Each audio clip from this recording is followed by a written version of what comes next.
शनिवार चैत्र वद्य तृतीया शके 1946 दिनांक 27 एप्रिल 2024. आज ग्रंथराज दासबोध दशक 19वा शिकवण नाम परामर्श भाग 2 परामर्श घेणार आहेत आदरणीय रुपालीताई कापरे. एक सूचना. आपल्या समूहावर नेहमी निरूपण करत असलेले आदरणीय सद्गुरू डॉक्टर सुनील दादा लुले यांची म्हणजे 27 एप्रिल ते 29 एप्रिल संध्याकाळी 6 वाजता अहमदनगर येथे प्रवचनमाला आहे. प्रवचनमालेचा विषय आहे सांख्य योगातून शोकनिवृत्ती. तसेच आदरणीय समर्थ भक्त सौ शैलजाताई लुले यांचे अंतर्भाव या विषयावर 3 दिवसीय अभ्यास वर्ग त्या घेणार आहेत. 28 एप्रिल ते 30 एप्रिल. वेळ आहे सकाळी 10 वाजता. कार्यक्रमाची सविस्तर माहिती आणि ठिकाण याविषयीची पत्रिका आपल्या समूहावर पाठवली आहे. आपल्या परिचित पारमार्थिक बंधू भगिनींना निमंत्रण देऊन मोठ्या संख्येने उपस्थित राहावे अशी आग्रहाची विनंती. जय जय रघुवीर समर्थ. आजच्या आपल्या निरूपणकार आदरणीय रुपालीताई कापरे यांचे शिवथरघर नगर ग्रंथराज दासबोध वाचन निरूपण समूहातर्फे आभार मानते. त्यांनी असंच मार्गदर्शन करण्यास वरचेवर या समूहावर यावं अशी समूहातर्फे त्यांना विनंती करते. रुपालीताई, आपण परामर्श देण्यास सुरुवात करा. जय जय रघुवीर समर्थ. गणेश शारदा चैव सद्गुरुस्स सज्जनस्तथा आराध्य दैवतं गुह्यं सर्वं मे रघुनंदनः. गणेश शारदा सद्गुरु संत सज्जन कुळेश्वरू सर्व हि माझा रघुवीरू सद्गुरु रूपे. माझे आराध्य दैवत परमगुह्य गुह्यातीत गुह्यपणाची मात न चले जेथे. यो जातो मरुदंशजो क्षितितले संबोधयन् सज्जनान् ग्रंथयो रचयन् सुपुण्यजनकं श्रीदासबोधाभिधं. यः कीर्त्या पठनेन सर्वविदुषां स्वान्तापहारी सदा. सोऽयं मुक्तिकरः क्षितौ विजयते श्रीरामदासो गुरुः. मला वाटते अंतरी त्वा वसावे तुझ्या दासबोधासी त्वा बोध व्हावे. अपत्यापरी पाववी प्रेमग्रासा महाराजया सद्गुरु रामदासा. गुरुर्ब्रह्मा गुरुर्विष्णुः गुरुर्देवो महेश्वरः गुरुः साक्षात् परब्रह्म तस्मै श्री गुरवे नमः. अनेन प्रियतां देवो भगवान् जानकीपतिः श्रीरामचन्द्र पूर्वेषाम् अस्माकं कुलदैवतं. श्रोता वक्ता श्रीरामसमर्थ स्वधामासि जाता महाराज राजा. हनुमंत तोठे विलायाच काजा. सदा सर्वदा रामदासासी पावे खळी गांजिता ध्यान सांडून धावे. शुका सारिखे पूर्ण वैराग्य जाचे वसिष्ठा परिज्ञान योगेश्वराचे. कवी वाल्मिका सारिखा मान्य ऐसा नमस्कार माझा सद्गुरु रामदासा. जय जय रघुवीर समर्थ. श्रीराम जय राम जय जय राम. शिवथरघळ नगरा ग्रंथराज दासबोध वाचन निरूपण समूहावर आज पुन्हा दुसऱ्या भागाचा म्हणजे 6 ते 10 या 19व्या दशकातील शिकवण नाम या दशकाचा परामर्श घेण्याची मला भगवंतांनी समर्थांनी आणि आपल्या समूहाच्या संचालकांनी आज्ञा दिलेली आहे, संधी दिलेली आहे. त्याबद्दल मी सर्वांबद्दल कृतज्ञ आहे. श्रीरामांना, श्री समर्थांना आणि तुम्ही श्रोते जगदीश मूर्ती आपणा सर्वांच्या हृदयस्थ परमात्म्याला, श्री बाबांना आणि सर्वच ज्येष्ठ श्रेष्ठ साधकांना, श्रोत्यांना वंदन करून आजच्या निरूपणाला प्रारंभ करते. काल आपण 5 समास घेतलेले होते. फक्त धावता 1 मिनिटाचा आढावा घेणार आहे की लेखन प्रक्रिया ती महंतासाठी कशी आवश्यक आहे ते आपण पाहिलेलं आहे. त्यानं विवरण करायला शिकलं पाहिजे, ग्रंथांचा अर्थ समजून घ्यायला पाहिजे, तेही आपण पाहिलं. आणि करंट लक्षण हे आपल्याला जीवनात नको आहे, तर ती लक्षणं सगळी जिथे असतील ती नष्ट करायची, ती सोडून द्यायची आणि सदैव लक्षणं ही स्वीकारायची. त्यानंतर या सृष्टीमध्ये किंवा या आपल्याला भूलोकावर देह मिळालेला आहे आणि म्हणून तो मान्य आहे, तो त्याच्या आधारानं ते आपलं साधन आहे आणि देहाने आपण सगळ्या गोष्टी या साध्य करणार आहोत. परमार्थाची प्राप्ती होण्यासाठी सुद्धा देह हा आवश्यक आहे. असं आपण 5 समास पाहिलेले होते. आज आता 6वा समास बुद्धिवाद निरूपणपासून सुरू करायचं आहे. फक्त मी आधीच्या सगळ्या ज्येष्ठ श्रेष्ठ या ज्यांनी याचं निरूपण केलेलं आहे त्याही सर्वांना वंदन करते. आसावरीताईंनी बुद्धिवाद निरूपणवर खूप सुंदर पुन्हा पुन्हा त्यांचं ऐकत राहावं असं वाटत होतं. उपदेश कोणाला कोणी कसा करावा आणि महंताचे गुण सगळं त्यांनी सुंदर रीतीनं सांगितलेलं होतं. यत्न निरूपणात सुहासदादांनी क्षीरसागर सरांनी रसाळपूर्ण असं अनमोल माहिती दिलेली होती. उपाधी लक्षणामध्ये विजयदादांनी तर अगदी काल मी म्हटलेलं होतं की खूप प्रभावी असं त्यांचं विवरण झालेलं आहे. आणि माधुरीताईंनी राजकारणाचे सगळे कंगोरे उलगडून दाखवलेले होते. महंताच्या आचरणाचे नियम सांगितले होते. आणि विवेक लक्षण तर डॉक्टर सुनील लुले दादांबद्दल तर काय सांगायचं, त्यांच्या ऋणातच आपण सगळ्यांच्या राहूया. आणि त्यांनी विवेक वैराग्य म्हणजे शिकवण दशकात विवेकाचा वापर कसा करावा आणि तो केल्यानं काय होतं अशी सुरुवात करून 2 प्रश्नांची उकल खूप छान केलेली होती. आज आपण आता बुद्धिवादापासून सुरुवात करूया, जेवढं शक्य आहे तेवढं. त्या देहाबद्दल फक्त मला एक उल्लेख करायचा होता. देहमान्य निरूपणामध्ये ज्ञानदेवांनी सुद्धा खूप सुंदर असं सांगितलेलं आहे. भगवद्गीतेत 18व्या अध्यायात जो श्लोक आहे, कुठलंही कार्य पूर्ण होण्यासाठी 5 कारणं लागतात. अधिष्ठानं तथा कर्ता करणंच पृथग्विधम विविधाश्च पृथक् चेष्टा दैवंचैवात्र पंचमम. त्यातलं पहिलं अधिष्ठान हे देह आहे आणि देहामुळंच सगळं आपल्याला करता येतं, सगळ्या हालचाली आपण करू शकतो. त्याच्यानंतर कर्माचं ते महत्त्वाचं कारण आहे. मग सुखदुःख भोगण्यासाठी सुद्धा आपल्याला देहच हवा आहे. 10 इंद्रिय किंवा 24 तत्व, त्या 24 तत्वांबद्दलची फक्त ओवी सांगते. खूप सुंदर असं त्यांनी वर्णन केलेलं आहे. हे 24ही तत्वांचे कुटुंब घर वस्तीचे तुटे बंध मोक्षाचे गुंतले येथ. म्हणजे 24 तत्वांचे हे कुटुंब आहे आणि तिथं बंध मोक्षाचे हे म्हणजे तुटणार आहेत. बंध मोक्षाचे सगळे जे गुंतलेले गुंते आहेत ते तुटणार आहे. आणि म्हणून देह हा फार महत्त्वाचा आहे. देह मिळाला हे आपलं परमभाग्य आहे. आता आपण याच्याकडे जाऊया, बुद्धिवादाकडे जाऊया.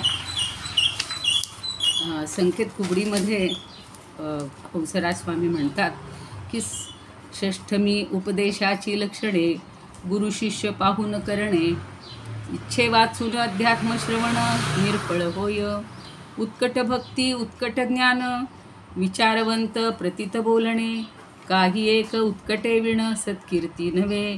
या उत्कट शब्दाला अत्यंत महत्त्व दिलेलं आहे की उपदेशाची लक्षणं सगळी सांगितली, त्यांचा विचार करून गुरुनं शिष्य किंवा शिष्यानं गुरु करावा, हा एक महत्त्वाचा त्यात विषय सांगितलेला आहे. आणि त्याच्याबद्दल समर्थांनी इतके सुंदर आपल्याला उपदेश म्हणा की मार्गदर्शन केलेलं आहे. भक्ती उत्कट असावी आणि जर उत्कट इच्छाच नसेल तर हा सगळा उपदेश हा व्यर्थ जातो. म्हणून ज्ञानही उत्कट असावं, सद्गुरू विचारवंत असावेत आणि त्यांचं बोलणं अनुभवाचं असावं, असा धागा त्याच्यामध्ये आहे. आणि काहीतरी उत्कट असल्याशिवाय सत्कीर्ती मिळत नाही. याच्यातली हे पण सुंदर आहेत, सुभाषितं पण सुंदर आहेत. तर विवेकाला महत्त्व जास्त सांगितलेलं आहे. परमार्थात आणि व्यवहारात अत्यंत विवेकानं वागला तरच त्याच्या हातून यशस्वीपणे लोकसंग्रह होतो. हे महत्त्वाचे. आपल्याला मनाचे श्लोकसुद्धा सगळे माहिती आहेत. वेळेत बघते कसं जमेल तसं. विवेके क्रिया आपुली पालटावी, अति आदरे शुद्ध क्रिया धरावी. जनी बोलण्यासारखे चाल बापा, मना कल्पना सोडी संसार तापा. संसाराचा ताप सोडायचा असेल तर आपण भगवंताचं स्मरण करायला पाहिजे. तुटे वाद संवाद त्या ते म्हणावे, विवेके अहंकार या ते जिणावे. अहंता गुणे वाद नाना विकारी, तुटे वाद संवाद तो हितकारी. म्हणून विवेक हवा. जनी भक्त ज्ञानी विवेकी विरागी, कृपाळू मनस्वी क्षमावंत योगी. प्रभू दक्ष वित्पन्न चातुर्य जाणे, तयाचे न संगे समाधान भाणे. आता यातली जी ओवी आहे ना, कुणी कुणाला उपदेश करावा, तर ती अगदी सुभाषितासारखीच वाटते. भावास भाऊ उपदेश देती, पुढे पुढे होते फजिती. ओळखीच्या लोकात महंती मांडूची नये. म्हणजे आपण कुठे काय करावं हे फार महत्त्वाचे. आणि उपदेश कुणाला करावा, ज्याला करायचा त्याचं आचरण कसं आहे. तो आपल्या जर विरुद्ध असेल, अगदी भाऊच भावाला उपदेश करतो, मग त्याची पुढे फजिती होते. आणि आरंभी गुरुपणाचा थाट काही दिवस टिकतो, पण काही दिवसानंतर तो नष्ट होतो, नाहीसा होतो. आणि कुणी विवेकाच्या गोष्टी सांगू लागला तर तो ऐकत नाही. बघा ना, लहान मुलं म्हणतात की त्या भावाभावांमधलं, तू काही मला सांगू नको बाबा. मग समर्थ ही उदाहरणं व्यवहारातली देत आहेत आणि आपल्याला पटवून सांगत आहेत. काही वेळेला नवरा शिष्य होतो, बायको गुरु होते. नवरा गुरु होतो, बायको शिष्य होते. पण हा असा सुद्धा अविवेकीपणाचा प्रकार आहे असं त्यांचं म्हणणं आहे. आता आपल्याला भगवद्गीता भगवंतांनी अर्जुनाला सांगितले, तिथं ते गुरु झालेले आहेत आणि शिष्यत्व त्यांना पत्करलेलं आहे अर्जुनानं. किंवा शिवाजी महाराजांनी समर्थांचं गुरुत्व म्हणजे शिष्यत्व पत्करलेलं होतं. मला बृहदारण्यकाचा पण एक उल्लेख करावासा वाटतो की ज्ञान द्यायचं पण त्याच्या पात्रतेची व्यक्ती पाहिजे. याज्ञवल्क्यांना 2 पत्नी असतात, कात्यायनी आणि मैत्रेयी. तर जेव्हा त्यांना चौथा आश्रम घ्यायचा असतो, संन्यासाश्रम, त्यावेळेला त्या दोघींना म्हणतात की मी तुम्हाला ज्ञान वाटून देतो, आपलं संपत्ती वाटून देतो. तर कात्यायनी ही गृहिणी अगदी चांगली आहे, तर ती काही त्याला विरोध करत नाही. पण या मैत्रेयी म्हणते, ती संपत्ती घेऊन मला अमृतत्व मिळेल का? तर याज्ञवल्क्य तिला सांगतात, अगं ह्या पृथ्वीवरची सगळी जरी संपत्ती मिळाली तरीसुद्धा तुला अमृतत्व मिळणार नाही. मग ती म्हणते, ही संपत्ती घेऊन मी काय करू? ये न अहम न अमृतम स्याम ते न अहम किम कुर्याम. मला जर अमृतत्व मिळणार नसेल तर मी या भोगांनी करू काय? आणि मग त्यांनी तिला अमृतत्वाचा किंवा सगळा आत्मतत्वाचा हा उपदेश केलेला आहे.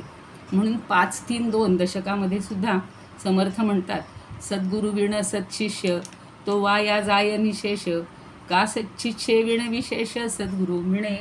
म्हणजे दोघांची जोडी ही जुळली पाहिजे. तो तर समाज सगळा खूपच छान आहे. आणि त्यावेळचा जो परिस्थिती होती की देशात सगळा माजलेला अत्याचार आणि समाजाच्या उत्थापनासाठी समर्थांनी स्वतःला झोकून दिलं होतं.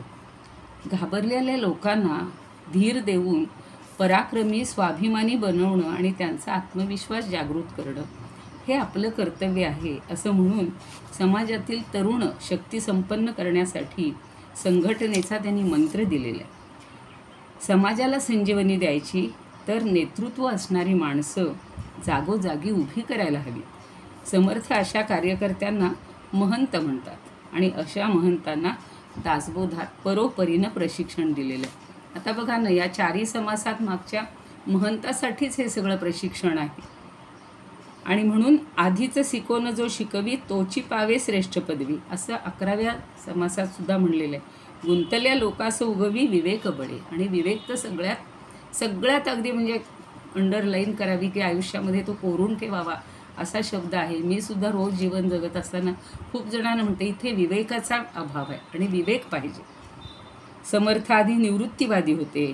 पुण्यसंचय आणि स्वतःची आध्यात्मिक उन्नती करण्यासाठी खरं ते तीर्थक्षेत्रांच्या यात्रा करण्यासाठी कालही मी सांगितलं की ते बाहेर पडले.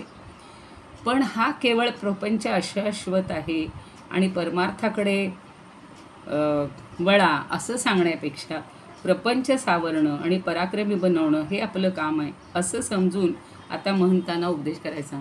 मला आत्ता एकदम आज भागवतातलं उदाहरण आठवलं की ज्या वेळेला उद्धवाला भगवंतांनी सांगितलं की जा आणि त्या गोकुळवासीजनांचं सांत्वन कर. उद्धवा शांत शांत वन कर जा त्या गोकुळवासी जनांचे. आणि तो गेला. आता शांतवन वगैरे किंवा सांत्वन हे त्याच्या डोक्यात नाही. तो सगळ्यांना म्हणतो या मी तुम्हाला थोडंसं उपदेश करतो. कोणी येत नाहीत. पण जेव्हा तो म्हणतो की मी ह्यांनी मला गोपाळकृष्णांनी मला पाठवलेलं आहे आणि त्याचा निरोप द्यायचा, निरोप मग म्हणेपर्यंत सगळे धडधड धडधड येतात. म्हणजे समाजाला काय हवं आहे हे आपल्याला समजलं पाहिजे आणि मग त्यांनी सगळं त्यांना सांगितलेलं आहे. समर्थ तर उत्तम गुणांचे पूजक होते, भोगते होते आणि म्हणून उत्तम गुण तितके घ्यावे असं त्यांनी वारंवार सांगितलेलं आहे. परमार्थी आणि विवेकी त्याचे करणे माने लोकी, काजे विवर विवरो चुकी पडोंची नेदी. म्हणून परमार्थात ज्याला पडायचं आहे की कुठलाही व्यवहार करायचा असेल तर आपल्याकडून चूक होता कामा नये.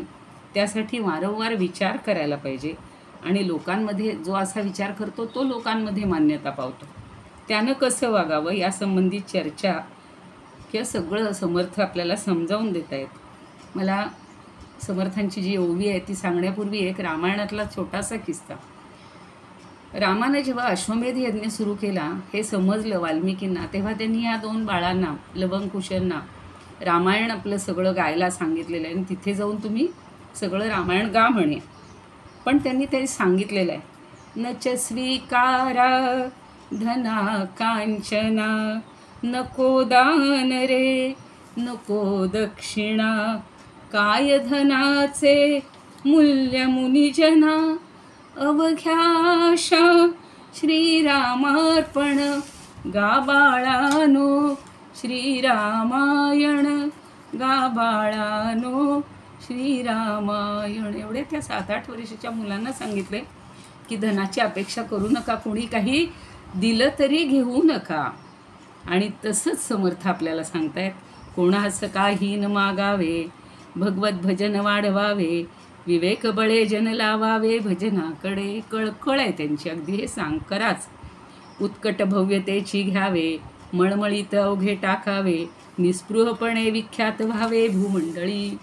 आता ह्या निस्पृहवरनं पण आपल्याला खूप काही सांगण्याजोगं आहे की साधूंनी महंतांनी लोकांकडून काहीच अपेक्षा न करता भगवंताचं भजन वाढवावं आणि विवेकानं अनेक जणांना भजनात सहभागी करून घ्यावं. धागा पहिला मूळ तोच आहे की भगवत भजन, हरिभजन, रामाची भक्ती आणि त्या मार्गानं पुढपर्यंत जायचं. नेत्यानं उत्कट योग्य असं सगळं जे असेल तेच घ्यावं. निरुपयोगी किंवा अध्यात्माला अयोग्य अशा गोष्टींचा त्याग करावा आणि निस्पृहता कायम ठेवली तर तो साधू लोकनेता होईल. तळमळ आहे त्यांची. आता मला निस्पृह शब्दावरून पण रघुवंशातला रघुराजा आठवतो, जो रामायणात आलेलंच आहे पण कालिदासानं त्याचं फार सुंदर वर्णन केलेलं. त्यानं सर्वस्वाचं दान केलं आणि काहीही स्वतःजवळ ठेवलं नाही. त्यावेळेला त्याला वरतंतू ऋषींचा कौत्स नावाचा जो शिष्य आहे तो त्याच्याकडं गुरुदक्षिणेसाठी 14,000 मोहरा मागायला येतो. आता खरं ते गुरुही काही घेत नसतात, पण यानं 3दा विचारलं गुरु तुम्हाला काय दक्षिणा देऊ, काय देऊ, काय देऊ. तेव्हा ते रागून म्हणाले की दे 14,000 सुवर्णमुद्रा. आणि हा धावत धावत त्या रघुराजाकडे आला. तो आलाय म्हटल्यानंतर रघुराजांनी मातीच्या भांड्यातनं त्याचं स्वागत करण्यासाठी अर्घ्य पाद्य करण्यासाठी पाणी आणलेलं आहे, जल आणलेलं आहे. आणि ते पाहून कौत्साच्या लक्षात येतं की आपण इथे चुकीच्या वेळेला आलेलो आहे, आता आपण काही मागायचं नाही. त्यांनी त्याचं पूजन केलं आणि विचारलं का बरे बाळा का आलायस. तर म्हणे नाही मी थोडा उशिरा आलो, मी आता निघतो. नाही म्हणे तुझं काम सांग मला. मग त्यांनी शेवटी न राहून सांगितलं की सगळी घटना घडलेली आणि तो म्हणतो की मला गुरूंना द्यायला 14,000 सुवर्ण मुद्रा पाहिजेत. तर तो म्हणतो आजची रात्र फक्त राहा, बघतो मी काहीतरी प्रयत्न करतो. आणि त्यांनी विचार केला की आपण कुबेरावरच स्वारी करूया, म्हणजे मग आपल्याला आता स्वतःजवळ काहीच नाही, सर्व देऊन टाकले.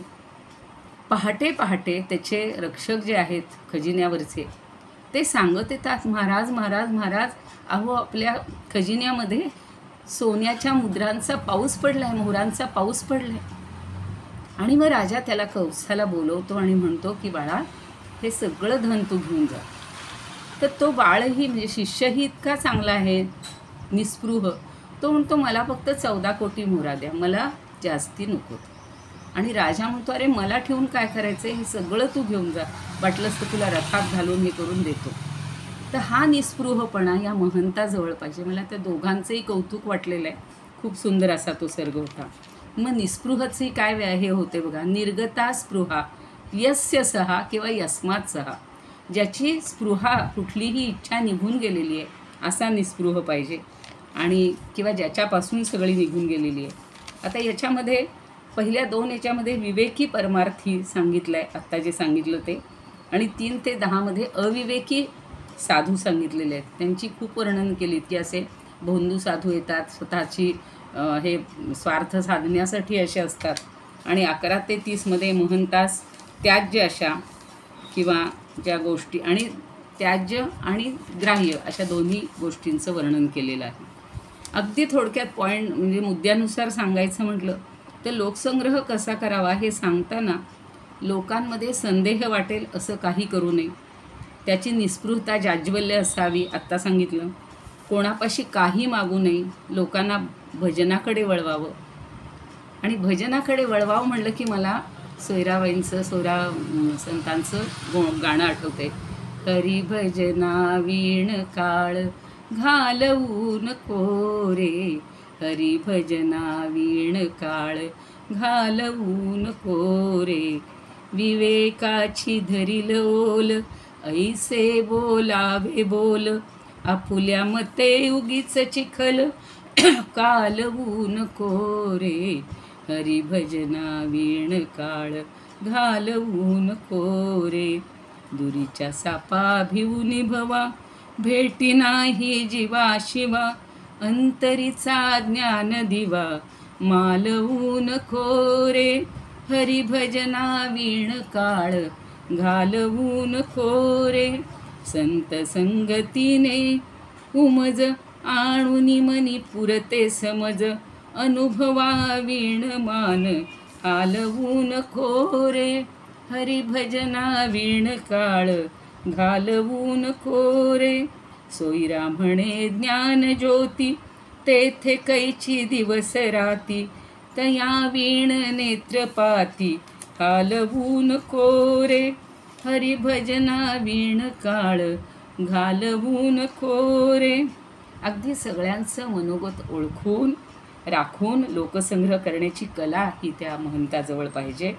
भगवंतसुद्धा सांगतात कर्मणैव हि संसिद्धिं आस्थिता जनकादयः, लोकसंग्रहमेवापि संपश्यन् कर्तुमर्हसि. इतकं सगळ्या भगवंतांनी आणि सगळ्या संतांनी लोकसंग्रहाचं महत्त्व सांगितलेलं आहे. सगळ्यांना आपण हवेसे वाटले पाहिजे. महंताला एकांताची फार आवश्यकता असते. आता एकांतावर कालही आपण बोललेलं आहे की एकांतात बसून त्यांनी पुढील कार्याची ही योजना आखायची असते आणि भगवंताच्या नामात त्याला रमवायचं आहे, आत्ताच सांगितलेलं आहे. तर समर्थांनी शिवाजीराजे चाफळजवळ शिंगणवाडीला भेटायला आले होते आणि त्यांना अनुग्रह दिला. पण ते इतके अचानक आलेले होते आणि तिथे जे काही साहित्य वगैरे लागतं तर शिवाजीराजांची पण त्याच्यात मोठेपण आपल्या लक्षात येतो किंवा चातुर्य किंवा कुशलता संघटन. त्यांनी आपल्याबरोबर असे एकेका हाताच्या अंतरावर सैनिक चाफळपर्यंत ठेवलेले होते आणि शब्दरूपानं पूजा साहित्य आणण्याचा त्यांनी फक्त फटाफट असा संदेश दिला. लगेच सगळं पूजेचं साहित्य आलं आणि शिवबानं लगेच ओढ्यामध्ये स्नान केलेलं आहे. साध्या साध्या गोष्टीसुद्धा या महंताच्या, ते महंत काय श्रेष्ठच होते, आणि लगेच स्नान करून समर्थांची पूजा केली आणि शिवबाला त्यांनी थोड्या वेळात हा अनुग्रह दिलेला आहे. आत्मानात्म विवेक विचार सगळा सांगितला. महाभूतांचा आणि देहाचा संबंध हा परस्पर कसा आहे, परस्परावलंबी आहे, हे त्यांनी इतकं पटवून दिले. आता ते प्रत्येक पंचमहाभूताचं सांगायला वेळ नाही आहे, पण श्वासोच्छ्वासानं देह उभा राहतो. श्वास कोंडला तर प्रेतवत पडतो. तेव्हा अनित्य पंचमहाभूतांपुढे जो अनित्य देह तयार झाला आहे त्याला सत्य कसं म्हणावं. याचा अर्थ सर्वांचा निर्माण करता कोणीतरी आहे आणि तो दुसरा कोणीतरी असला पाहिजे. स्वानुभवाची व्याख्या त्यांनी सांगितली, ती पण फार सुंदर आहे. अगदी 2 ओळी सांगते आता. स्वानुभवाचे पालवी शून्य गाळिले आघवी, सघनी हरपले गगन सहज गगन ते सघन, सदा शुद्ध स्वप्रकाश अवकाशाविणे आकाश, रामी रामदास म्हणे स्वानुभवाची ही गुण. आणि त्यांनी त्यांना जाता जाता काय दिल्यात तर 4 गोष्टी दिल्यात बघा. मुठी म्हणजे 1 श्रीफळ दिलं, 2 मुठी लीद दिली, 4 मुठी खडे दिले आणि शिवरायांना हे प्रसाद म्हणून दिल्यानंतर त्याचा अर्थ काय होतो बघा. आणि माती दिलेली आहे.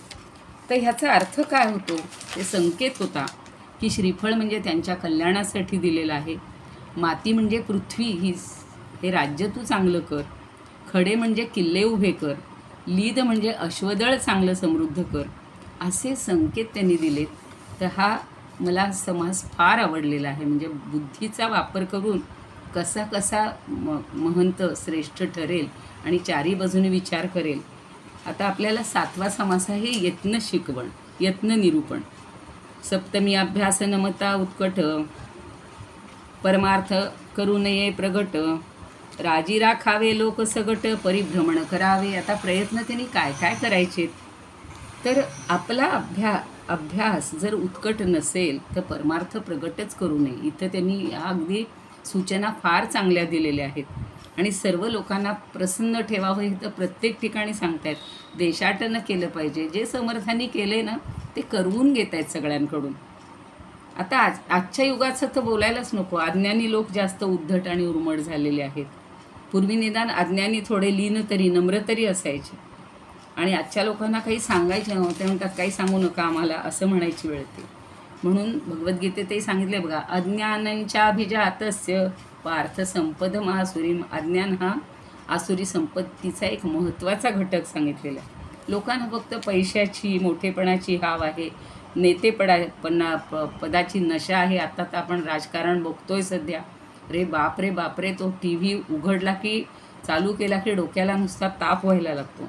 आणि कर्माच्या पाठीमागची प्रेरणा जर चांगली असेल तर कर्मयोग आहे, नाहीतर कर्मयोग तो ठरणार नाही. काममाश्रित्य दुष्पूरन दंभमानमदान्विताः मोहात गृहीत्वा सद्ग्राहान् प्रवर्तन्ते शुचिव्रताः. अशुचिव्रता काम, दंभ, मान, मद, मोह या सगळ्यांचा आश्रय करणारे जे अशुची म्हणजेच आसुरी लोक आहेत ते आशापाशशतैर्बद्धा कामक्रोधपरायणाः इहन्ते कामभोगार्थम अन्यायेनार्थ संचयान. सगळं अन्यायानं वागतात.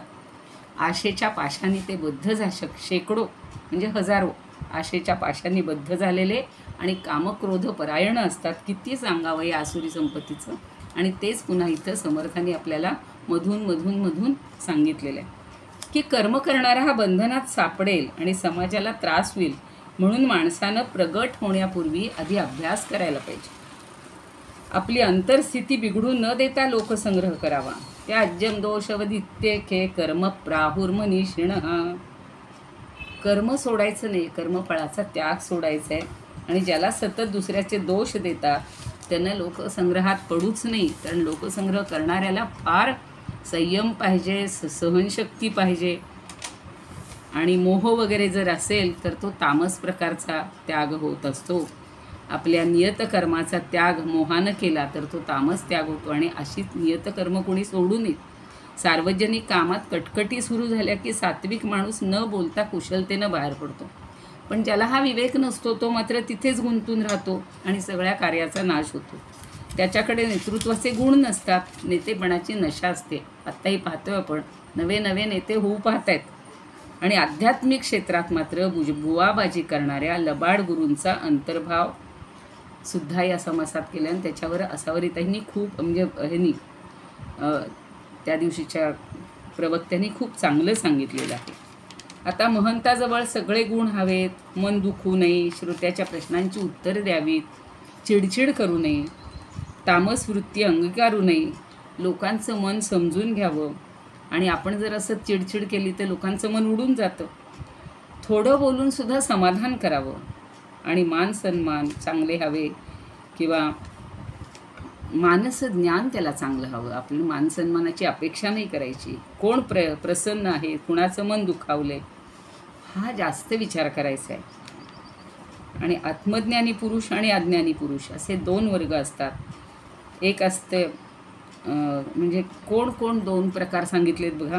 एक वासना तृप्त करणाऱ्या बद्धांचा आणि वासना नाहीशा करणाऱ्यांसाठी धडपडणाऱ्या मुमुक्षूंचा, साधकांचा, असे दोन भाग आहेत. साधकांचे दोन वर्ग आहेत. एक समुदायाचा हव्यास असणारे आणि दुसरा समुदायाचा हव्यास नसणारे. साधकाचं एकच ध्येय सिद्ध बनणं, ज्ञानी होणं आणि परमात्म्याचाच फक्त विचार करणं.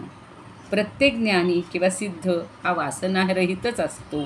निरहंकारी समत्व बुद्धीचा जो असतो तो ज्ञानी आहे. म्हणून भगवंतांनी म्हणलेलं आहे समबुद्धीर्विशिष्यते. अज्ञानी लोकांना सगळी दुःख भोगावी लागतात. काल मी ते दुष्टचक्र सांगितलेलं आहे. पाप, दारिद्र्य, त्याच्यामुळं सगळं वाईट वागणं, त्यामुळं दुःख भोगणं आणि स्वार्थी माणसांना निस्वार्थी बनवण्याची खटपट करायची आहे. निस्वार्थी बनण्याचे दोन मार्ग आहेत. एक प्रेमाचा, एक विचाराचा. या मार्गाला अनुसरून साधकांचे दोन प्रकार. एक प्रेमप्रधान साधक, दुसरे विचारप्रधान साधक. आता भगवंत म्हणतात की मलासुद्धा कुठलं कर्तव्य करायची गरज नाही, पण मी समाजासाठी लोकांनी आपला आदर्श घ्यावा, आपल्याप्रमाणे वागावं, चांगलं वागावं म्हणून नमे मास पार्थास्ति कर्तव्यं त्रिषु लोकेषु किंचन नानवाप्तमवाप्तव्यं वर्तयेव च कर्मणी. म्हणजे ज्ञानी पुरुषाच्या ठिकाणी प्रेम आणि विचार या दोन्हींचा समतोल किंवा त्याचं मिश्रण असेल तर तो उत्तम आहे. म्हणून एक ओवी यांनी जी सांगितली ना त्यातली फक्त एक ओवी घेतली, कारण सगळ्या ओव्यांचं घेणंही शक्य नाही. आणि निरूपणकारांनी खूप सुंदर सांगितलेलं आहे.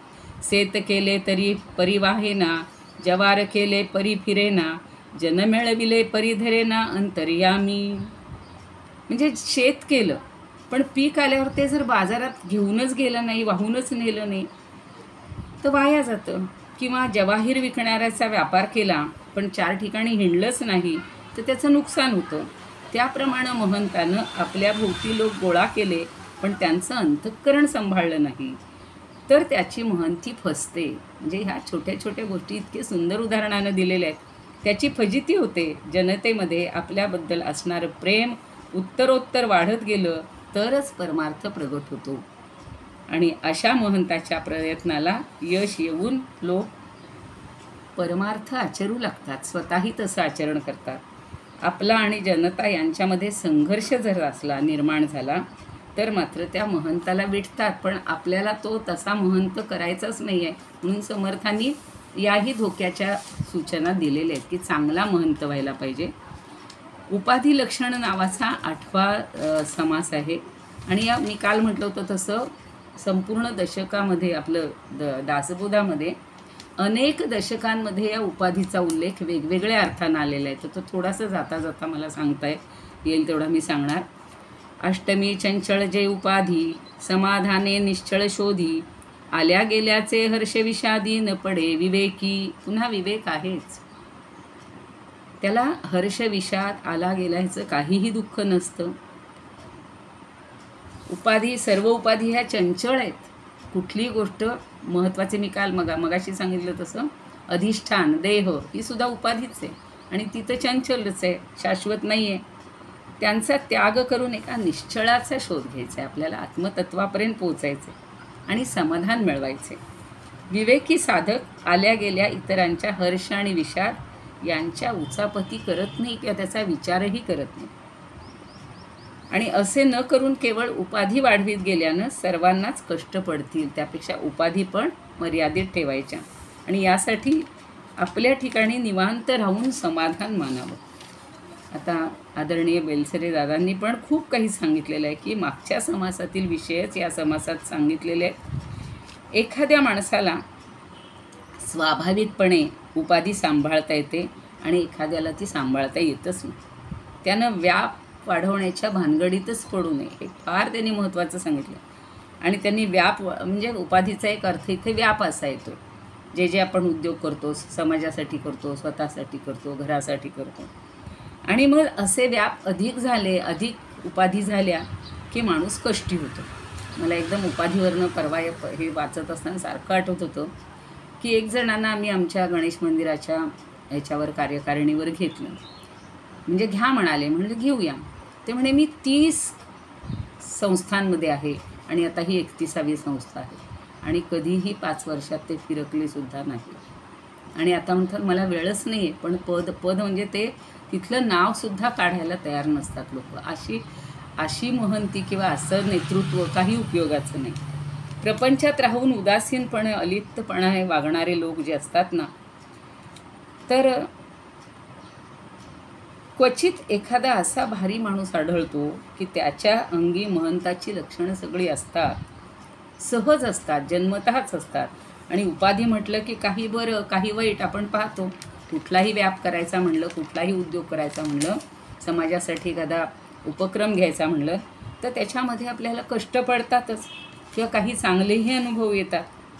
मग ते सगळं काही वाईट चांगलं हे समजून ओळखून आपण वागायला पाहिजे.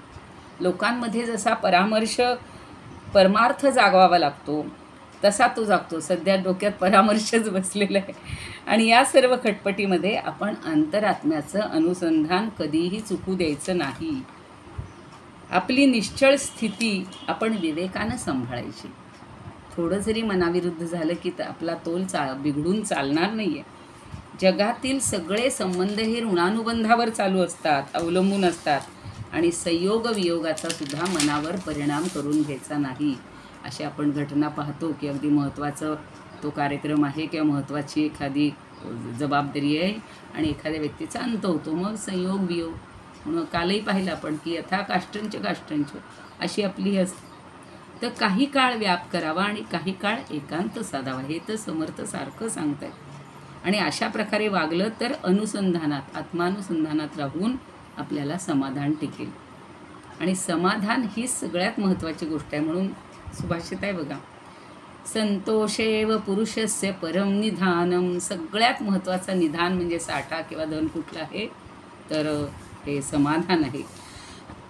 आत्ता सांगितलं तसं व्यापती तुके वैभव हे सगळे गुण श्रीरामांच्या ठिकाणी होते. आणि श्रीरामांचं आणि समर्थांचे हे सूत्र आहे. माणसानं उपाधी वाढवून स्वतःचा विकास करावा हे मान्य आहे, पण नेता किंवा कार्यकर्ता जन्माला यावा लागतो. त्याच्यासाठी मला एक वाक्य फार आठवतं की poet is born not made. तसा हा कार्यकर्ता नेता महंतसुद्धा जन्माला यावा लागतो. शिवाजीराजांनी कुठलीही पदवी घेतली नाही, पदव्युत्तर नाही, PhD नाही, पण त्यांच्या अंगी जन्मतःच जे नेतृत्वाचे गुण होते ते समर्थांनी पारखून त्यांना योग्य वेळेला आवश्यक तो उपदेश केलेला. आणि ते एवढे महान नेता म्हणजे अगदी सगळ्यात श्रेष्ठ राजा असा रामानंतर शिवाजींचंच नाव घेतलं जातं. तर सगळे गुण घेऊन हे जन्माला येत असतात. आणि काही लोकांच्या ठिकाणी नेतेपदाचे गुण नसून सुद्धा ते सार्वजनिक कार्य सुरू करतात. अनेकांशी मतभेद आपण अशा काही संस्था बघतो नुसती लयलूट करतात. कित्येकांनी असं बुडवलेलं आपणही अनुभवलेलं असतं. आणि हुशार माणूस मात्र सत्कर्मालाच प्रवृत्त होतो. त्याच्यातील भाव जागा करतो जो समोर आपल्यास. आता खूप लोक करायचे खरं म्हणजे याच्यासाठी आपले जे समर्थांचे शिष्य जे चांगले बनलेले आहेत महंत. आजसुद्धा मला एकदम आठवलं की मिरजेच्या मठाचे जे आमचे गुरुवर्य आहेत कौस्तुभ स्वामी आपल्या महाराज आपल्या ह्याच्यावर येतात द्यायला. तर त्यांनीसुद्धा वेणा स्वामींच्या 400 वर्षाच्या पुण्यतिथीनिमित्त 400 महिलांना कीर्तनकार आणि चांगलं समाजाला प्रबोधन करणारे बनवायचं ठरवलेलं आहे. त्यासाठी आणि त्या मठाची चांगली सुधारणा करणं, तिथे वेगवेगळे उपक्रम करणं, सगळे मोफत करणं, निवासी अनिवासी हे सगळं करणारे महंत आजही आहेत. आणि समर्थांनी त्याही काळी 1100 मठ स्थापन करून सगळं केलेलं होतं. स्वामी विवेकानंद काय म्हणतात बघा की जग हे कुत्र्याच्या शेपटीसारखं आहे. हे तर आपणही म्हणतो. ते कधी सरळ होणार नाही. तुमच्या प्रयत्नाने जग सुधारणार नाही, पण तुम्ही स्वतःला सुधारा. म्हणून यत्न निरूपणचा उद्देश तो आहे की आपण प्रयत्न करायचे. जग ही एक व्यायामशाळा आहे आणि इथे मनाने बलवान होण्यासाठी आपण आलो आहोत. आपल्यावरती समाजसेवा कुणी लादलेली नाही. आपण उपाधी वाढवलीच पाहिजे असंही आपल्यावर बंधन नाही. आपल्याला झेपल तेवढंच आणि मनःशांती टिकल एवढाच व्याप माणसाने करावा आणि निश्चळ परब्रह्माच्या चिंतनात आनंदात राहावं. आणि मनाचे आणि शरीराचे कष्ट हे आपण जास्त करू नयेत. आता उपाधीचा अर्थ मनाचे आणि शरीराचे कष्ट असाही दिलेला आहे, किंवा उपसर्ग किंवा कोणताही संबंध, जे वेगवेगळ्या ह्याच्यातले ते आता संदर्भ देणार नाही मी. फक्त काही ठिकाणी पहिल्या दशकामध्ये उपाधीचा अर्थ आहे संकट, किंवा दुसऱ्या ठिकाणी आहे बंधन, तिसऱ्या ठिकाणी आहे भ्रांती, माया, भास, चौथ्या ठिकाणी आहे उद्योग, म्हणजे जे मी आत्ता सांगितलं तसं, आणि कर्माचं बंधन हे आपल्या 19व्या सर्गामध्ये म्हणजे समासामध्ये जास्त करून तो आलेला आहे. किंवा पसारा, व्याप्ती, उपाधिरूपी ही सगळी आपण एक एक व्याप स्वीकारत असतो. किंवा उपाधीचा अर्थ नित्य उपासना असाही घेतलेला आहे. तर असे उपाधीचे अर्थ आपण समजून घ्यायला पाहिजे. आणि उद्वेगाव घे तुटो न जाती, मनानी वाटे विश्रांती, ऐसी दुर्लभ परब्रह्मस्थिती विवेके सांभाळावी. अगदी महत्त्वाची ओवी आहे ही. आपणास उपाधी मुळीच नाही, ऋणानुबंधे मिळाले सर्वही, आल्या गेल्याची क्षिती नाही, ऐसे झाले पाहिजे. सुरुवातीला तेच सांगितलेलं. आणि भगवद्गीतेतही सांगितले बघा की ब्रह्मण्याधाय कर्माणी संगम त्यक्त्वा करोतीच लिप्यते नस पापेन पद्मपत्र निवांभसा. पाण्यामध्ये जसं कमळाच्या दलाला पाण्याचा थेंबही लागत नाही, तसं प्रत्येकानं आपली कर्म करत असताना, हे सगळे व्याप करत असताना कुठलंही पापाचरण करायचं नाही आणि आसक्ती ठेवायची नाही. असे सगळे आपण राजकारण चतुर माणसानं कसं करावं, त्यामध्येही राजकारणाचा थोडासा उल्लेख आलेला आहे. आणि सामर्थ्य नसेल तर ते व्याप करूच नाहीत. उपाधी म्हटलं की काही अनुकूल प्रतिकूल हाही मुद्दा सांगितलेलाच आहे मी. राजकारण काय, समाजकारण काय, हा सगळा चंचळ अंतरात्म्याचा प्रांत आहे. निश्चळ परब्रह्मात सर्व शांत असतं. आपण विवेकानं तिथं पोहोचून विश्रांती घ्यावी. वास्तविक आपलं मूळ स्वरूप उपाधिरहित असतं आणि उपाधीची क्षिती आपण बाळगू नये. काही व्याप आणि काही एकांत असा वेळ घालवावा. असं होतं की आता हे सगळ्यांनी सगळं सांगितलं आहे. ते एक नजर मी हिंदी असा मला 11वीला एक पुस्तक म्हणजे अशी गाईड आली होती, ते मला आठवायला लागलं आज की एक नजर मी हा दशक कसा घ्यायचा हो, त्यांनी एवढं आपल्याला सांगितलेलं आहे. आता 19वा म्हणजे या दशकातला 9वा जो आहे समास तो राजकारण निरोप. तर या 9व्या समासात सुद्धा सांगितलं आहे की उदास ज्ञानी साधकाला समुदाय करण्याची इच्छा झाली तर त्याच्या अनुभवयुक्त निरूपणानेच साधकांना त्याची ओळख पटेल. म्हणजे अनुभव महत्त्वाचा आहे. आपल्याला अनुभवा वीणमान डोलवू हालवू नको रे, अनुभव महत्त्वाचा आहे. आणि आपण मात्र कोणाच्या तरी आहारी जाऊ नये. आपल्या वर्तनाचं स्वरूप जशाच तसं.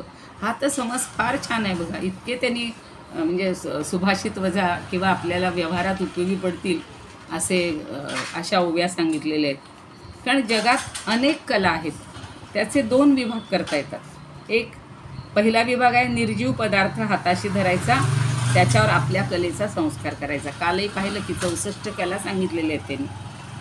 आणि मग त्यातून सुंदर कलाकृती, उदाहरणार्थ एखादा दगड घेतो शिल्प, आणि शिल्पकार काय करतो, आपल्या यंत्रांनी त्याच्यावर ठोके मारून मारून मारून हातोडीने छिन्नीने त्याच्यातून एक विठ्ठलाची मूर्ती तयार करतो. आणि दुसरा विभाग आहे तो म्हणजे सजीव प्राणी हाताशी धरायचे, त्यांच्या मनावर आपल्याला हवे तसे आणि हवे तसे, आपल्याला हवे तसे आणि त्यांनाही हवे तसे संस्कार करायचे. आणि त्यांच्या मनात आणि शरीराच्या वागणुकीचा सगळ्याचा कौतुक निर्माण करायचं. म्हणजे त्यांचं कौतुक वाटलं पाहिजे. कौतुक वाटेल असा त्यांच्यात बदल घडवून आणायचे. आता प्राण्यांपैकी बघा, एक वेळ हत्ती, घोडे, कुत्री, मांजरे, माकडे, अस्वले, वाघ, सिंह हे हिंस्र पशु देखील आपल्या हाताखाली वागवणं किंवा त्यांच्यात बदल करणं शक्य होतं.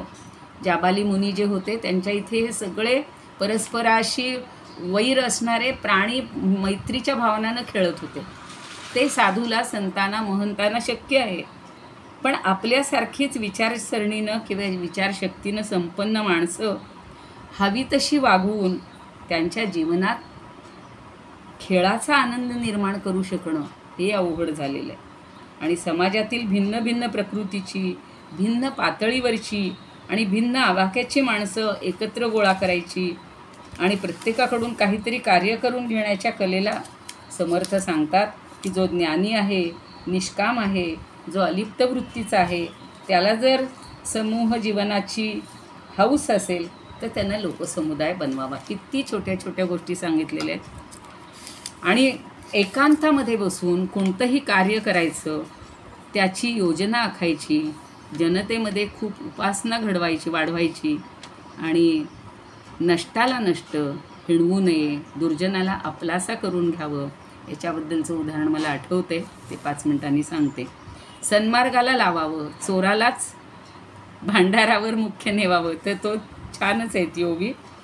आणि चोरालाच भांडारावर मुख्य नेमावं आणि त्या ठिकाणी परस्पर काट्याने काटा काढावा. जिथं गरज आहे तिथे काट्याने काटा काढायचा. समाजातील गुंडगिरी साफ मोडून काढायची. अशा रीतीनं ह्या धूर्तपणानं राजकारण करावं. आता राजकारणाचा अर्थ काल खूप सुंदर सांगितलेला आहे. पण समाजामध्ये ज्या ज्या गोष्टी आपल्याला बदल करायचे आहेत त्या आपण केल्या पाहिजेत. ज्ञानी आणि उदास महंताने लोकसमूह निर्माण करणं म्हणजे करावा. आणि म्हणून मला रामाचं जे हे आहे ना वचन, कोमळ वाचा, त्याच्यामध्ये अलिप्तपण मज दे रे राम, सज्जन संगती दे रे राम, ब्रह्म अनुभव दे रे राम, अनन्य सेवा दे रे राम. मगाशी मी म्हणलं तसं यातल्या काही ओव्या सुभाषित वजा आहेत. जैसास तैसा भेटे, तेव्हा मज्जालसी थाटे, इतुके होते परिधनी कोठे, दृष्टीस न पडे, धटासी आणावा धट, उद्धटासी पाहिजे उद्धट, खटनटासी खटनट अगत्य करी. जैसे को तै म्हणजे जशास तसं वागण्याची ही वृत्ती पाहिजे. चोरच भांडारी करावा, घसरताच सांभाळावा, गोवा मूर्खपणाचा काढावा हळूहळू. म्हणजे चोरच भांडारी करायचं आहे, काट्यानं काटा काढायचं धोरण ठेवायचं आहे आणि मुकाट्यानं असली कामं उरकायची. कुठेही ढिलेपणा असू नये आणि मुख्य सूत्र हातामध्ये घेऊन लोकांकडून ते करून घ्यायचं, हे कौशल्य त्याला जमलं पाहिजे. दुर्जन हा परिहर्तव्यो विद्यया अलंकृतो पिसन. काही ठिकाणी दुर्जनांना दूर करायचे, पण इथे मात्र सगळ्यांनी आपल्याला असं सांगितलेलं आहे की दुर्जनांनासुद्धा समाजातील काही वेळ पडली तर जे लोक त्रास देणारे असतात मग त्यांचीसुद्धा संघटना करून त्यांचा आपल्याला काही वेळेला उपयोग करून घेता आला तर घेऊ शकतो आपण. किंवा राजसत्तेवर साधुसंतांचा अंकुश असावा. आणि न्यायसंस्था आणि शिक्षण संस्था या राजकारणापासून अलिप्त आणि स्वतंत्र असाव्यात. समर्थांची राजकीय संकल्पना अशी होती असं पांगारकर वगैरे म्हणतात. आणि त्यासाठी महाराष्ट्र धर्म हा अतिशय गोड शब्दप्रयोग त्यांनी केलेला आहे की शिवाजी महाराज आणि संभाजी महाराज यांच्यात ते सतत संपर्कात राहायचे आणि त्यांचे शिष्य शिवाजी महाराज झालेले होते. आता राजकीय क्षेत्रातील एक कटू सत्य स्वीकारलेलं आहे की राजकारणी माणसाला जी माणसं उपलब्ध असतील ती घ्यावी लागतात, त्यांचा सदुपयोग करून घ्यावा लागतो. आणि काही वेळेला या दुर्जनांच्या पाठीमागं 100-200 दृढ लोकांचा गट असतो आणि त्यांनासुद्धा आपण वेळ पडली तर आत्ता मी म्हटलं तसं स्वराज्य स्थापनेसाठी त्यांच्यावरही संस्कार करून त्यांचा उपयोग करून घ्यावा. वेळ पडल्यास प्रसंगी त्यांना ठेचण्याचंही काम करावं. तर शत्रूला धडा शिकवत होते. केवढं कार्य केलेलं आहे शिवाजी महाराजांनी. आणि त्यावेळचं ते राजकारण लक्षात असता एक मला फार म्हणजे एकांतामध्ये कसं हे करावं आणि समर्थांनी त्यांना कसं मार्गदर्शन केले हा एक अगदी सांगावासा वाटतो एक किस्सा. मगाशी म्हटलं तसं शिवाजीराजे त्या शिंगणवाडीच्या इथे एकांतात बसून आपल्या प्रधानाबरोबर चर्चा करत होते आणि खल करत होते म्हणजे चर्चा करत होते. आणि त्यावेळेला समर्थांचं एक पत्र घेऊन शिष्य राजर्षींकडे आला आणि त्यांना भेटून ते पत्र त्यांनी प्रधानजींच्या हातात दिलं. तर प्रधानजींनी पत्रातील मजकूर वाचून दाखवला. तो असा सगळ्यांना माहिती आहे, आपण सगळे जाणकार आहात, पण मला तो सांगावासा वाटते. विवेके करावे कार्य साधन, जाणार नरतनु हे जाणून, पुढील भविष्यार्थी मन राहाटोची नये, चालू नये असन्मार्गी, सत्यता बाणल्या अंगी, रघुवीरते कृपाप्रसंगी, दास महात्म्य वाढवी. रजनीनाथ आणि दिनकर, नित्य करीती संचार, घालिता ती एरझार, लाविले भ्रमण जगदीशे. आदिमाया मूळ भवानी, हे सकळ ब्रह्मांडाची स्वामिनी, एकांती विवेक करुनी, इष्टयोजना करावी. आता प्रत्येक चरणातलं सांगायला वेळ नाही, पण मी घाईत सांगते की विवेकेमधला वी, जाणारमधला जा, पुढीलमधला पू, राहटोसीमधला र, चालून मधला चा, स मधला सत्यतातला स, रघुवीर मधला र, दा, दास महात्म्यामधला दा, आणि रजनीनाथ मधला र, आणि नित्य म्हणजे नी, घालितानी मधला घा, लाविले मधला ला. हे सगळे अक्षर जवळ घेतल्यानंतर त्या पत्राचा अर्थ असा होता की विजापूरचा सरदार निघाला आहे. हे सूचक समर्थांनीच करावं आणि शिवाजी महाराजांनीच ते ऐकावं. शेवटचं आहे बघा, आदिमाया मूळ भवानी इष्टयोजना करावी, आणि म्हणून त्यांनी पुढं म्हटलेलं होतं की निघाला आहे, इष्टयोजना करावी. म्हणजे बाकी सगळा इतरांनी वाचलं तर त्यात उपदेश आहे फक्त वाटेल, पण ही सूचनसुद्धा फार महत्त्वाचं होतं. लौंदास लौंद लावोनी द्यावा, टोणप्यास आणावा टोणपा. खरं ते जलाल खानाचंही मला उदाहरण द्यायचं होतं, पण आता वेळ नाही आहे, अजून एक समास राहिला आहे. योगीराज कल्याण स्वामींनीसुद्धा खूप मोठं कार्य केलेलं आहे बघा. डोमगाव परांडा या सगळ्या भागात 250हून अधिक मठ स्थापन केले, आणि मराठवाड्यातील सगळ्या बाजूनी, चहू बाजूनी परकीय आक्रमणांनी वेढलेला असा तो भाग होता. तर त्यावेळेला प्रभू रामचंद्रांची आणि मारुतीरायांची उपासना होण्याची नितांत गरज होती, म्हणून त्यांनी जागोजागी कीर्तनं केली, दासबोधाचा प्रसार केला, आपल्या शिष्यांना कीर्तनं शिकवली, त्यांना कधी चुकलं तर रागावले नाहीत. आणि मग त्याच बालाघाट परिसरात एकदा फिरत असताना ते स्नानसंध्या करून असे जप करत होते, त्यांचे शिष्यही करत होते, आणि एकदम असा कल्याण स्वामींच्या मांडीवर एक वेशधारी संन्यासी आला आणि त्यांनी त्याचा पाय ठेवला. पण ते शांत राहिले, आणि त्यांचे जे शिष्य आहेत त्यांना राग आला, ते लगेच उठून काहीतरी त्याला करणार.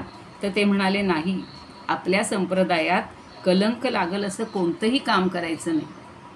म्हणून काय करायचं, झाडावर जसं पक्षी बसले तर झाडाला ओझं होतं का? नाही. माझं शरीर बलदंड आहे, माझ्या पायावर त्यांनी पाय दिला, माझ्या मांडीवर, तरी काही बिघडलं नाही. तो दुराचारीच नमलेला आहे, आणि त्यांना शरण गेला, मग त्यांनी त्याला अनुग्रह दिला. असंच अजून एक ठिकाणी एका शिष्यानी सांगितलं होतं की आमच्या इथे रामनवमीचा उत्सव व्हायला पाहिजे. आंबेरेवाले म्हणून होते नावाचे शिष्य, आणि तिथेही त्यांनी राम जन्मोत्सवाच्या वेळेला सगळं सागर संगीत सगळं छान केलेलं होतं. पण तिथंही एक असाच संन्यासी आला, आणि तो जसं त्या महाभारतात त्याच्यात म्हणलेलं आहे, शिशुपाल म्हणतो याची आद्यपूजा कशाला करता, तसं हा म्हणतो की यांना कशाला मान देता, कल्याण गोसाव्यांना कशाला मान देता. आणि मग तिथं स्वामी गेले, त्यांनी त्यांचा यथोचित सन्मान केला, पण शिष्यांना ते आवडलं नाही. मग शिष्यांनी मात्र त्याला 14वं रत्न दाखवलं. तर अशा घटना घडत असतात, आणि म्हणून वेळ जशी येईल तशी वागलं पाहिजे. शिवाजी महाराजांचं वर्णन आपल्याला माहिती आहे, निश्चयाचा महामेरू, बहुतजनासी आधारू. खरं म्हणजे ते सगळं एक एक सांगावंसं वाटतंय, आणि समाज संघटन करणं हे सगळ्यात महत्त्वाचं होतं.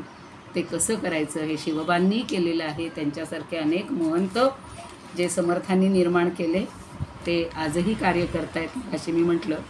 आता शेवटचा समास आहे विवेक लक्षण. सगळीकडे विवेक, विवेकाची धरील कोड. मग अशी गायनात त्या सांगितलं मी की सगळं पाहिजे. लोकांना जागृत करून सन्मार्गाला लावण्यासाठी महंत हा लोकसमुदाय करतो. आत्ता सांगितलं, लोकसंग्रह करतो, आणि त्यानं नेतृत्व करणाऱ्या महंतानं सरसकट वागून चालत नाही. तर कार्य चांगलं घडून येण्यासाठी युक्त्या प्रयुक्त्या ह्या वापराव्याच लागतात. त्या वापरून कार्य करायला पाहिजे. महंताचं राजकारण हे असं आहे, म्हणजे आत्मज्ञानापर्यंतच त्यांना पोहोचवायचं आहे सगळ्यांना. त्यांचं अलिप्तपण गमावू नये म्हणून खूप प्रयत्न करायचा.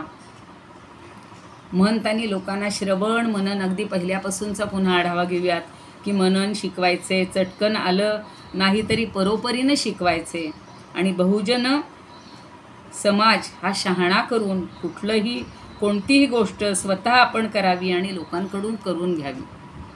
नवीन नवीन लोकांना सगळ्या गोष्टी शिकवत जाव्यात. उपाधीला कधी कंटाळू नये. जरी मगाशी सांगितलं असेल की व्याप वाढवू नये, पण जितकं होईल तेवढं आपल्या अंगात जेवढी शक्ती आहे तेवढा आपण त्याचा वापर मनाच्या बुद्धीचा करायला पाहिजे.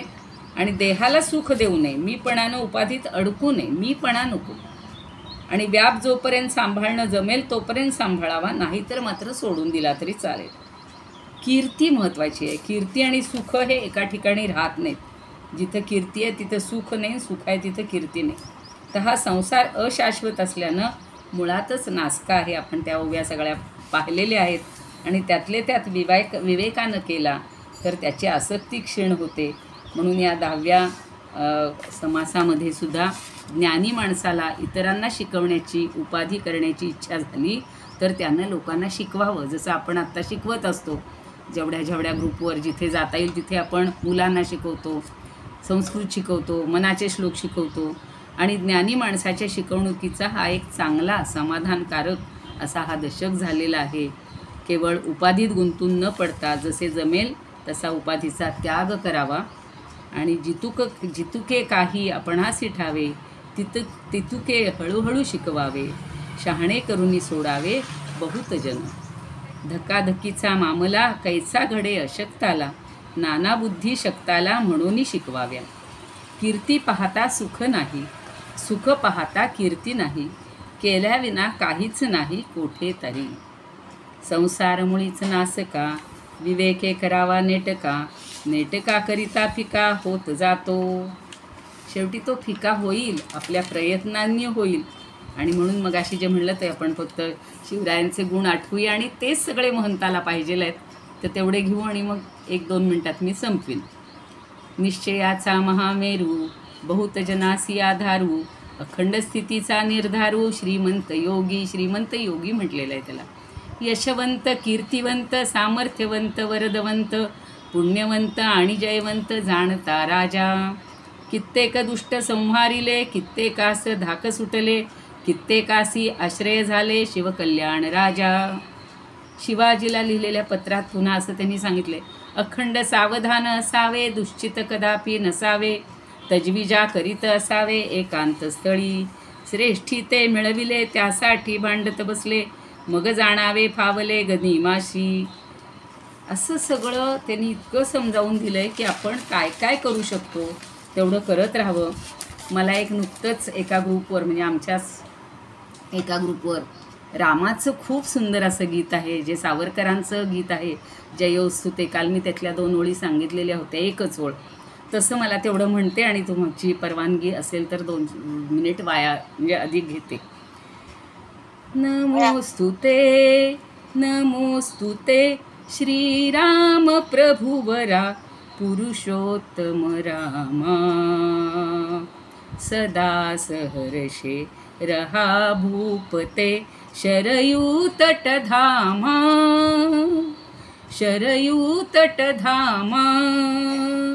नमोस्तुते नमोस्तुते श्रीराम प्रभुवरा, पुरुषोत्तम रामा. 2 राष्ट्रासी सामर्थ्य देतसे, केवळ तुमचे नाम. 2 अक्षरे रक्षण करीती, सनातनाचे साम. पतिता नाही पावन करीतो, सदैव स्मरतो राम. नमोस्तुते नमोस्तुते श्रीराम, नमोस्तुते श्रीराम प्रभुवरा. नमितो तुझ चरणा, यशदा रघुवरा. सत्कार्यासिया सत्कार्यासिया. नमोस्तुते नमोस्तुते रामा. कोटी तुझ अनुयायी, भक्तिभावे भजती. आश्वासन द्या आज तयांना, तुम्ही अयोध्याई, किंवा अयोध्यापती म्हणावं वाटते मला. अभय सदाचे लाभो त्यांना, तुम्हा भेटण्यासी. नमोस्तुते श्रीराम नमोस्तुते दाशरथी राम, कथितो तुझ भावे देतो आहुती शतवर्षांची त्वा, नमोस्तुते नमोस्तुते श्रीराम प्रभुवरा पुरुषोत्तम रामा, गाथा बन स्फूर्तिदायक कथा तव तुझी त्यागवीरतेची, गाथा बनू दे जीवन मुचे एकच वचनाची, कठोर निष्ठुर निर्दय अंतिम तुम्ही दुर्जनासी, नमोस्तुते नमोस्तुते श्रीराम प्रभुवरा पुरुषोत्तम रामा. हे दुष्ट रुधिर सांडिसी अबल तारिसी, हे रघुत्तमा हे रघुत्तमा हे रघुत्तमा, तुझ साठी करीती अर्पण, तुझ वीण तन मन धन मरण, तुझ साठी सकल चरांचे स्मरण चरांचे स्मरण, रघुत्तमा हे रघुत्तमा हे रघुत्तमा, नमोस्तुते नमोस्तुते श्रीराम प्रभुवरा पुरुषोत्तम रामा, सदा सहर्षे रहा भूपते शरयू तटधामा, शरयू तटधामा. धन्यवाद. क्षमस्व. सर्वांबद्दल कृतज्ञ.